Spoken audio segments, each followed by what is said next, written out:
ஆசீர்வாதத்தை பெற்றுக்கொள்கிறது. ஏற்கனவே வாழ்ந்த ஒரு வாழ்க்கையை திரும்ப வாழ்றது கழுக போல வேற எதுவுமே கிடையாது. அதுதான் ஏற்கனவே வாழ்ந்து வயதை முடிச்சு திரும்ப வாழ்றதுல த பெஸ்ட் அதுதான் ஃபர்ஸ்டா இருக்கு. அப்ப எனக்கு ரொம்ப ஆச்சரியமா இருந்துச்சு. அப்ப அந்த கழுகை பற்றி வேதத்துல நிறைய நான் யோசிச்சேன். அப்போ கழுகை பற்றி ஆண்டவர் அநேக இடங்களிலே எழுதி வைத்திருக்கிறார்.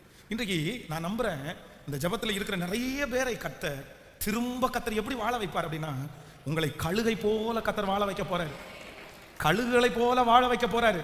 பலன் குன்றி போயிருக்கலாம், பலன் அற்று போயிருக்கலாம், நம்பிக்கை அற்று போயிருக்கலாம், நிறைய பேர் உங்களை பார்த்து பரிதாபப்படுகிற ஒரு சூழ்நிலைக்கு நீங்க தள்ளப்பட்டிருக்கலாம்.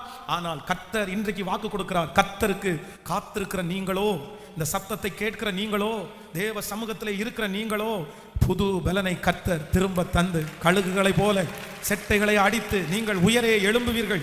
நீங்கள் நடந்தால் சோர்ந்து போக மாட்டீர்கள். நீங்கள் ஓடினால் இளைப்படைய மாட்டீர்கள்.